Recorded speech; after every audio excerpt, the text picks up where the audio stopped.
masih proses akhir dan yang masih membutuhkan proses lagi, contohnya ini warnanya masih terlalu lembut, nanti ini kita blok, kita tutup, baru akan menghasilkan warna yang lebih cetar dengan dicelup beberapa kali. Nah, desa yang kali ini saya kunjungi adalah Desa Tunggoro. Ini merupakan desa pertama di perbatasan Kabupaten Wonosobo dan Banjarnegara di ujung timur. Tentunya Desa Tunggoro banyak sekali potensi yang bisa kita kulik di hari ini. Ini yang 6.000. Oh, jadi packing 3 jenis ya, 3 jenis ukuran. Iya.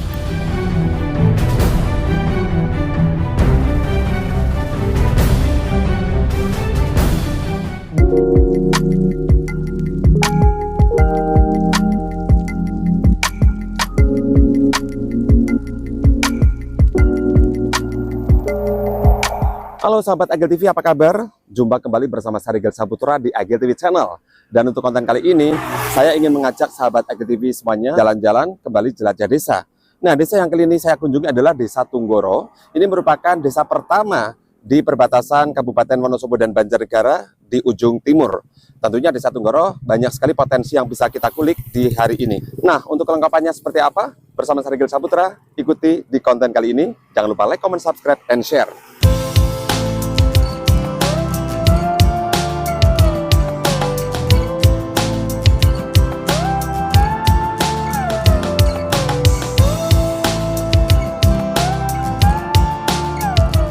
Halo sahabat Agil TV, ketemu lagi bersama saya Regil Saputra di Agil TV Channel.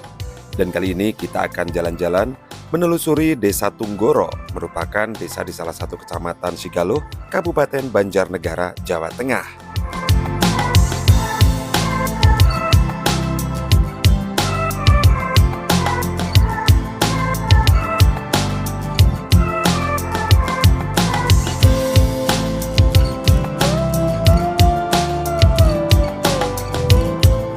Sahabat Agil TV, Desa Tunggoro merupakan gerbang timur Kabupaten Banjarnegara yang ditandai tugu perbatasan dan Kali Putih sebagai pembatasnya.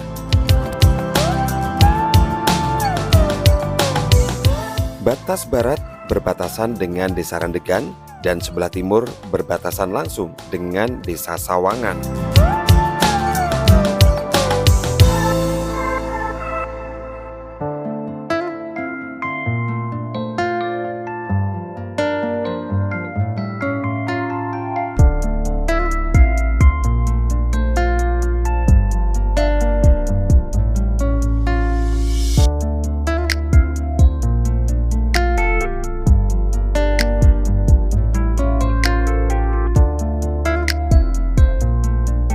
Nah, sahabat Agil TV, kali ini saya berada di pasar tradisional Desa Tunggoro.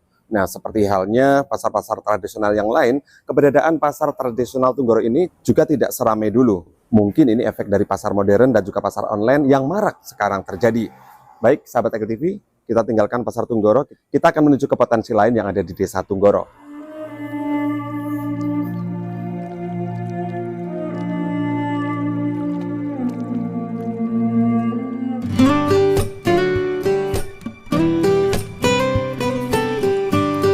Sahabat Agil TV, Desa Tunggoro merupakan desa transisi dari Kabupaten Wonosobo dan Banjarnegara, sehingga secara logat dan bahasa masyarakatnya hampir condong ke Wonosobo atau perpaduan ngapak Banjarnegara Wonosobo.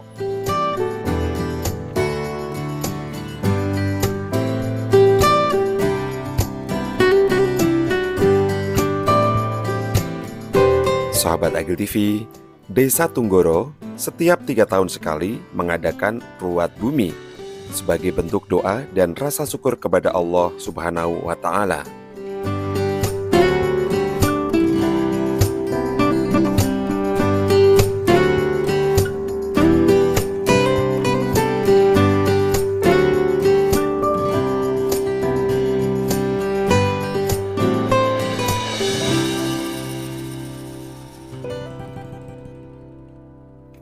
Nah, sahabat Agil TV, kita masih jalan-jalan di Desa Tunggoro. Ini merupakan desa pertama di Kabupaten Banjarnegara dari arah timur atau dari arah Wonosobo. Kali ini kita akan mengetahui salah satu produsen klanting. Nah, klanting ini salah satu jajanan dari Tunggoro yang sudah puluhan tahun diproduksi. Ini kita akan ngobrol-ngobrol juga dengan pemiliknya. Nah, sesaat lagi, nih hasilnya klanting yang terbuat dari singkong. Ini kebetulan dengan pemiliknya langsung, Ibu Rahayu. Apa kabar, Bu? Ya, baik. Sehat. Mas. Ini sejak kapan ini produksi klanting, Bu? Itu udah lama, sekitar tahun 2005 saya sudah mulai produksi. Oh, 2005 sudah mulai produksi. Ini bahan bakunya apa saja, Bu? Ini singkong bahan bakunya. Oke. Ya, singkong, terus bumbu-bumbunya ya itulah garam, penyedap, bawang, ketumbar. Ini Ibu produksi sendiri, kemudian ada berapa karyawan, Bu? Sekitar sekarang 15 karyawan. Banyak banget ya. Iya. Semua produksi di sini, Bu? Produksinya 2 tempat. Iya. Kalau di sini tempat kukus dan goreng, terus di sebelah sana pengeringan. Oh, ngaten. Ini klanting sendiri kan sudah puluhan tahun diproduksi ya. Iya. Ini termasuk khas dari Tunggoro. Iya. Kemudian pemasarannya kemana aja nih, Bu? Kalau pemasarannya ya wilayah Banjarnegara saja, terus Wonosobo ya paling banyak di Banjarnegara. Oke. Ini hari ini ada produksi nggak? Ada produksi, tapi sekarang sudah Selesai ya? ya. Nah, sahabat EGTV, ini proses pembuatan dari klanting dengan bahan baku singkong, Ibu. Iya. Ini singkong jenis apa yang dibuat? Ini klanting. Oh, Kalau orang Wonosobo itu memang harus klanting karena teksturnya itu tidak terlalu lembek. Nggih. Jadi kadar airnya tidak banyak. Nggih. Nah, ini yang belum dikupas, Nggih. itu proses pengupasan ya ini. Setelah dikupas, Ini setelah dikupas, nggih. kita besok pagi kita kukus pakai ini. Nggih, Sekitar 3 jam 3 jam pengukusan. pengukusan. Nggih. Nah, setelah pengukusan kita proses di sini, kita tumbuk, Nggih. kita kasih bumbu yang tadi seperti garam, bawang, penyedap sama tumbar. Setelah itu kita bawa ke proses penggilingan. Penggilingan. Sama penggorengan di sana, nggih? Enggak, penggilingan Oke. sama pengeringan. Oh, pengeringan. Setelah kering baru kita kesini lagi proses penggorengan. Penggorengan. Nah, ini tempat untuk menggoreng Ya, klanting penggorengannya seperti ini dengan wajan besar, nggih. dengan wajan Nggih. yang cukup besar. Kemudian hasilnya Nah, seperti ini. hasilnya seperti ini. Setelah semalam baru kita packing. Nggih, nggih, nggih. Pemackingannya di sini. Nggih. Ada berapa jenis kemasan ini? Ini kan kemasan yang sedang, Ini nggih. ada 3 macam pengemasan. Nggih. Ini untuk yang kecil, yang eceran 1000-an, Nggih.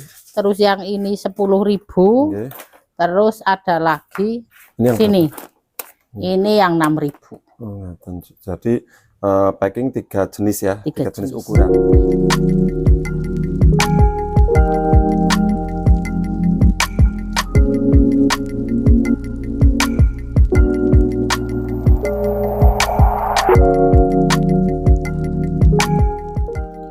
Baik sahabat Agil TV, kita mau melanjutkan untuk jalan-jalan menelusuri beberapa gang di Desa Tunggoro, Kecamatan Sigaluh, Kabupaten Banjarnegara.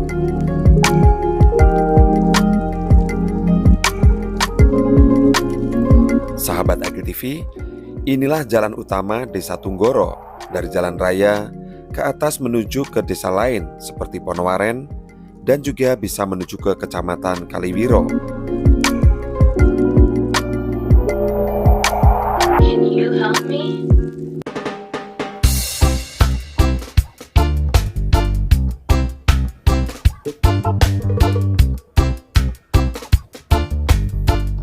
Sahabat Agil TV, Desa Tunggoro memiliki beberapa dusun, di antaranya Dusun Kerajaan, Silepa, Sidodadi, Jurang, dan Sarwodadi.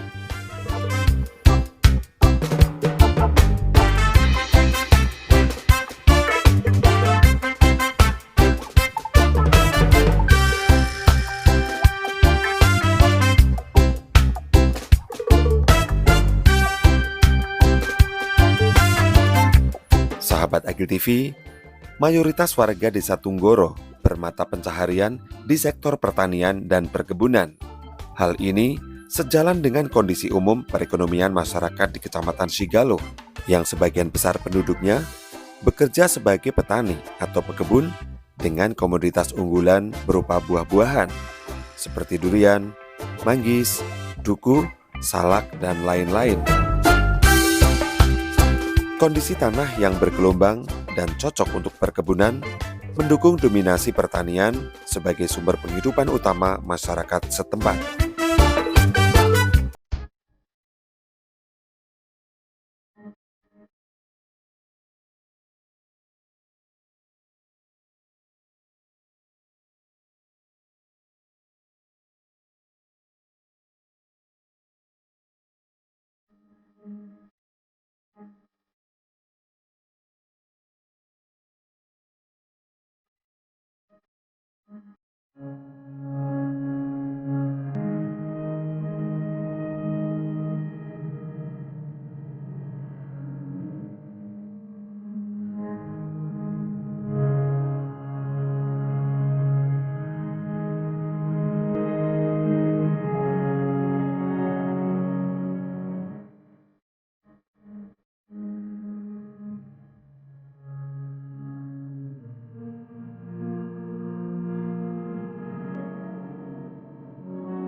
Sahabat Agil TV, inilah wajah Desa Tunggoro, Kecamatan Sigaluh, Kabupaten Banjarnegara, Jawa Tengah.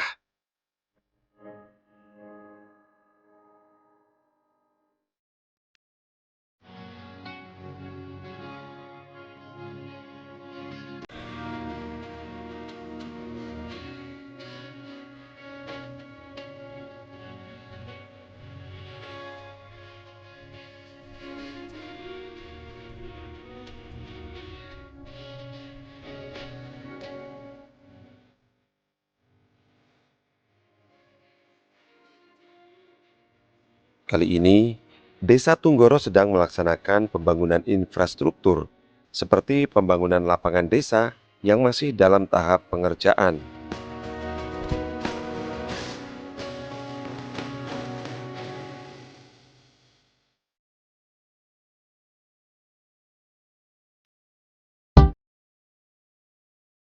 Diharapkan, selesai dari pembangunan lapangan desa nantinya, bisa dimanfaatkan warga masyarakat Tunggoro sebagaimana mestinya.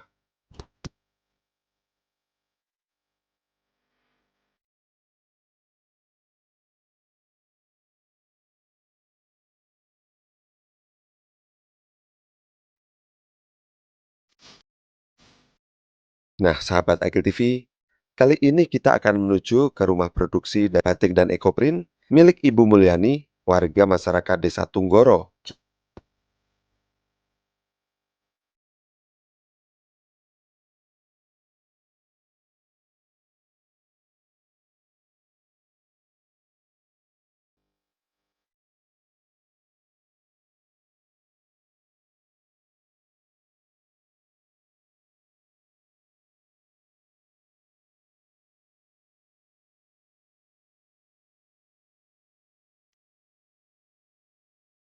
Rumah produksi batik dan ekoprint milik Ibu Mulyani ini tepat berada di atas lapangan Desa Tunggoro.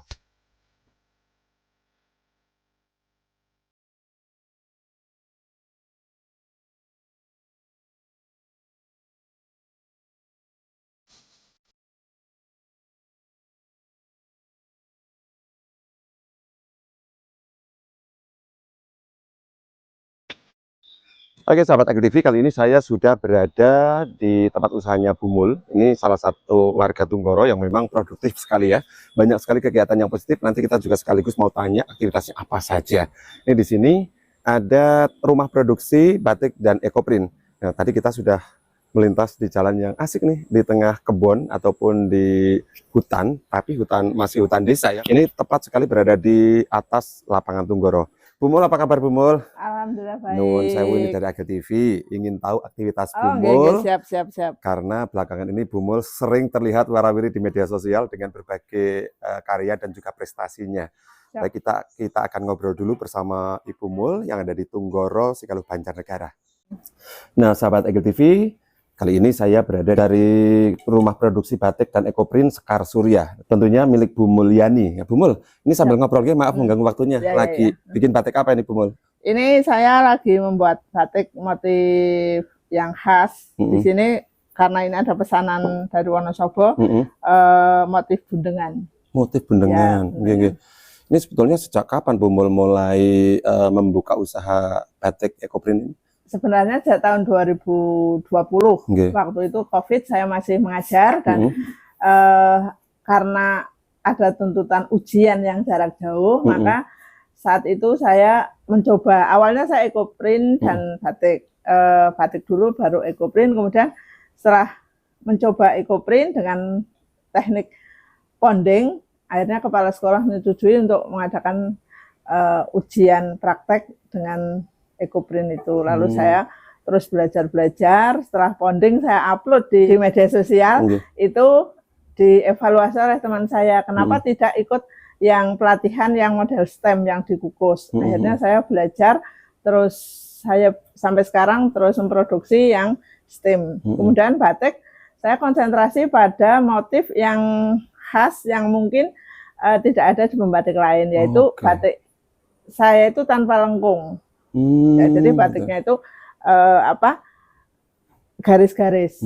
Karena kalau batik lengkung kan sudah banyak. Jamak ya, sudah banyak. Maka karena saya mungkin peminat yang belakang, maka harus mencari inovasi dengan motif yang tanpa lengkung. Gitu. Ini artinya batik ekoprint dari Bumul sendiri beda dari yang sudah-sudah ya, yang sudah kita banyak temukan di pasar maupun di produsen lain.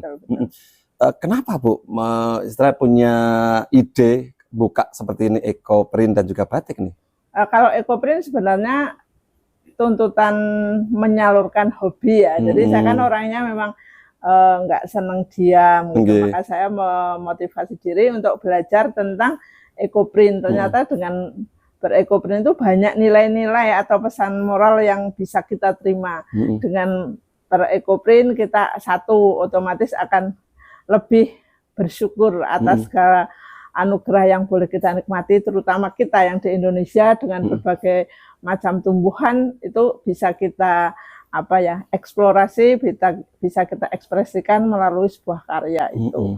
Yang kedua, saya memang orang yang senang tantangan. Betul. Dengan membuat ekoprint ternyata banyak jejak daun yang tidak sesuai dengan ekspektasi, bahwa di situ secara pesan moral memang apa yang kita inginkan belum tentu Tuhan sesuai harapan. Ya, belum tentu Tuhan kabulkan. Tapi dengan pelajaran-pelajaran, dengan konsisten dan komitmen, maka kita akan memperoleh sesuatu yang kita harapkan. Nah, sahabat Eko TV, selain ngobrol sama Bumul selaku owner dari batik dan ekoprint ini, selebihnya di samping kanan saya juga ada karyawan ataupun pembatik. Dengan Mbak siapa nih?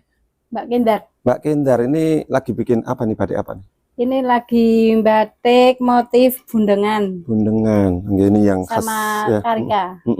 Sejak kapan Mbak Kendar batik ini? Sebenarnya sudah lama sih, cuman ya baru-baru sering aja ke sini. Dan karena kesibukan yang lain ya. Iya, Mbak, bukan di rumah. Ini kesulitan batik terletak di mana menurut Mbak Kendar nih? Kesulitan mengaplikasikan canting dan malam ini bagaimana nih? Ya bagi saya nggak ada yang sulit. Bagi saya nggak ada yang sulit. Cuman di saat nanti ada, kalau dilorot, nanti kan kadang-kadang tergantung kainnya, ada yang susah hilang, kayak gitu. Ada yang mudah lepas malamnya gitu. Ini motif yang sudah dicap, kebetulan motif salak. Kemudian setelah dicap, diwarnai, kemudian warna apa yang diinginkan. Contohnya kita langsung kita blok ini di sini. Jadi warna yang kita kehendaki di blok dulu.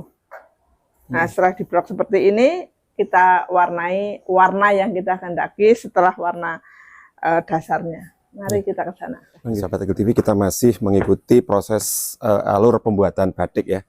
Ini apa Bumul? Ini pewarnaan alamnya. Jadi ini sudah yang ke 10 kalau tidak salah. Nah, ini yang sudah di blok, warna yang kita kehendaki kita blok dulu.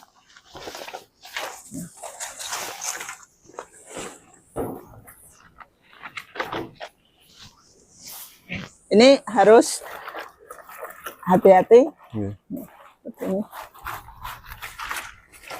Ini kebetulan warna tinggi sebagai warna utama. Nggih. Kalau menghendaki warna lebih kuat itu minimal memang 20 kali. Ini Untuk satu warna nggih, sampai 20 kali penyelupan. ya, Kemudian betul. ditiriskan, celupkan lagi, Bu. Ya, ini harusnya setelah ditiriskan baru kita kita jembreng seperti ini. Jareng ya. Ya, kita Untuk jareng. diangin-anginkan ya. Ya, ini Ini diangin-angin hasil yang lah. sudah dicelup pewarna, Ibu ya. Ya, dan ini nanti warna yang kita kehendaki warna apa? Nggih. Contohnya ini topeng nanti warna muda, ini diblok, ditutup lagi, kemudian celup lagi dan seterusnya. Nggih. Sahabat Eagle TV, ini proses Ngelorot. ngelorot ya. Batik Ngelorot warna batik. alam, membuang malam supaya cetak.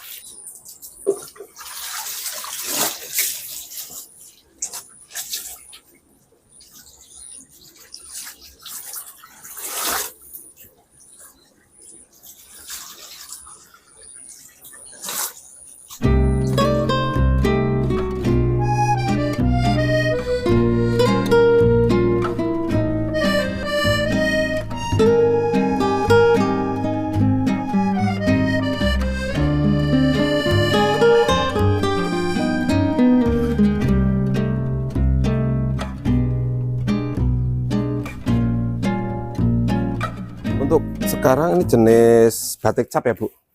Ya, saya sedang mau cap, tapi kami cap kombinasi Nggih. supaya karena tidak mungkin hanya cap toh, gitu. Tapi nanti kan ketika ngeblok dan sebagainya kan kita Tetap harus ada pakai, tulisnya ya. ya tulis. Hmm. Ini saya lagi eksplorasi Nggih. motif motif Keranjang dawet ya ini ya? ya Nggih. dawet ayu. Dawet ayu Banjarnegara ya. Ya, betul. Dan di sahabat Eagle TV, ini Bu Mul sedang produksi untuk batik cap, namun tetap ada kombinasi nanti tulisnya karena pas pengeblokan mestinya tetap harus ada sentuhan tangan langsung, Ibu. Ya, Tidak betul, harus betul. tidak hanya dari capnya. Betul. Nah, ini merupakan salah satu karya yang luar biasa dari Bu Mul yang ada di ini, kita sekali lagi ada di perbatasan Banjarnegara Wonosobo. paling timur. Jadi perbatasan Banjarnegara Wonosobo ya. Ini desa pertama adalah Tunggoro. Ya. Kain apa? Mudah. Kain putih Iya. tapi udah dimordan. Mordan itu apa? Mordan asetat, tawas, tunjung digodok sampai mendidih. Iya. Kain ini dicelupkan sampai 2 jam, kalau enggak 4 jam, minimal 2 jam. Iya. Kalau mau di ekopring, riwah niku Iya. Prosesnya prosesnya mulai mahal. Apalagi, panjang lah ibaratnya prosesnya ya. apalagi warna alam paling sedikit 20 celupan.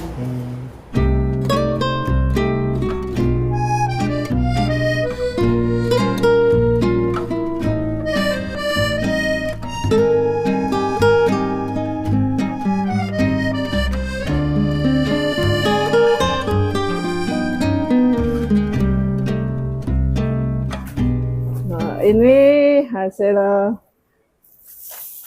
salah beberapa hasil yang di kain yang berbeda-beda. Iya. Ini di kain serat nanas yang memang butuh butuh perhatian khusus karena ngelorotnya luar biasa, harus sampai 10 kali. Iya. Ini di sutra Singapura.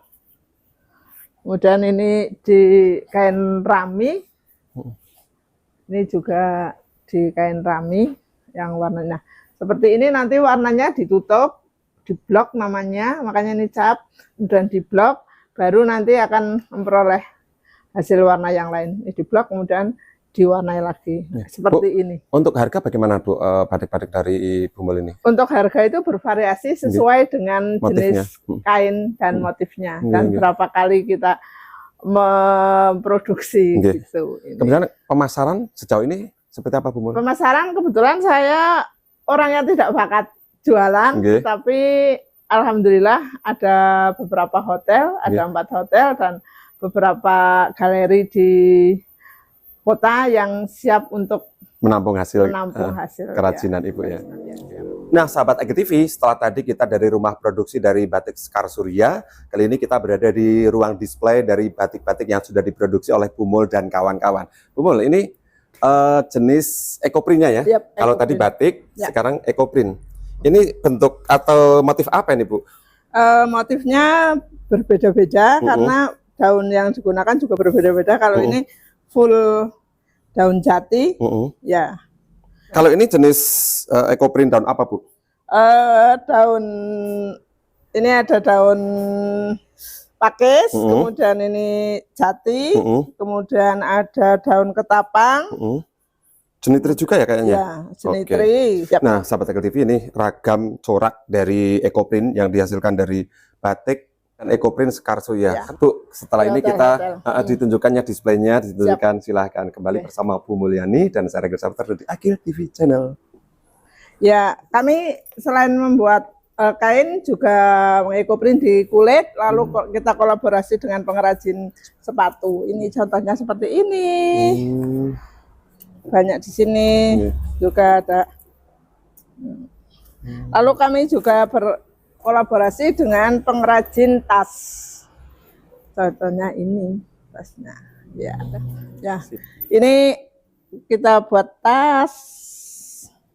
Ya, ini tas laptop dan sebagainya. Kolaborasi dengan anak-anak muda yang senantiasa kreatif. Jadi saya tidak sendiri dan ini banyak kain-kain ini yang sialnya saya juga memakai yang tenun. Kemudian ada kaos di sini, kemudian ini ada tas, ya. Dan ini kain-kainnya terdiri dari berbagai jenis kain. Ada katun, ada sutra Singapura, ada rayon di sini. Ya. Lalu ini batik ekoprintnya sudah dibuat seperti ini. Bagus, kolaborasi dengan desainer. Lalu ini batik-batiknya warna sintetis. Ini dan ini warna alamnya. Ini warna alamnya. Kami juga bekerja sama dengan beberapa desainer dan penjahit untuk saling kolaborasi. Ini ada beberapa karya. Ya. Sini yang sudah jadi. Dan ini.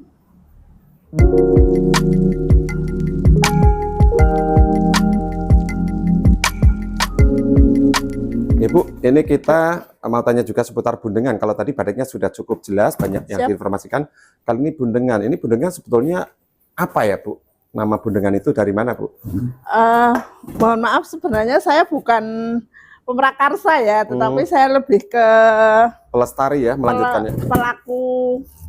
Sebagai pelaku seni aja. Tapi saya terus konsentrasi tentang bundengan, di mana bundengan ini sebenarnya alat musik khas Wonosobo yang sudah masuk dalam warisan budaya tak benda. Cara memainkannya seperti apa? Cara memainkannya. Tapi saya bukan pemain handal ya, tapi hanya tahu. Oke, silahkan. Ini Bumul akan memperagakan, memainkan sebuah alat musik yang namanya bundengan.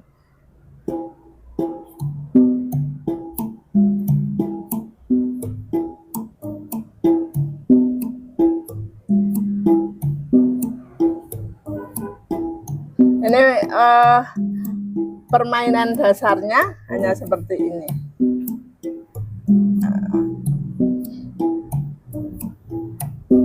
Oke, sahabat AGTV, saya kok penasaran dengan musik bundengan seperti ini. Sepertinya Bumul juga mau mengiringi saya karena tadi menawarkan ada lagu apa yang bisa. Mungkin kita kalau jenis musik bundengan mengiringi lagu yang seperti apa, Bu? Sebenarnya untuk mengiringi lagu apapun bisa, itu tergantung kreativitas pemainnya gitu. Nah, karena saya bisanya standar, mencoba yang lagu gampang. Ini saya kasih challenge ke Bumul. Saya punya lagu, kalau ini kan identik lagu Jawa ataupun mainan anak-anak ya, setahu saya betul ya. Saya masih ingat lagu zaman dulu itu. Yo Pro Konco. Boleh? Ya, boleh. Kita akan coba Bumul ngiringi, kita nyanyi Pro Konco ya. 1, 2, 3. Yo Pro Konco dolanan ing jopo padang bulan ing kaya rino rembulan ini sing awe-awe ngelingake aja pada turu sore. Terima kasih.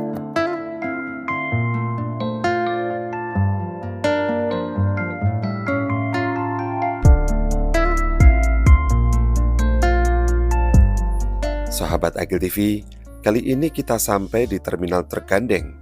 Demikian orang sekitar menyebutkannya. Karena hampir setiap hari di tempat ini ada aktivitas bongkar muat atau istirahat dari truk-truk gandeng yang membawa barang atau melintas di area Desa Tunggoro.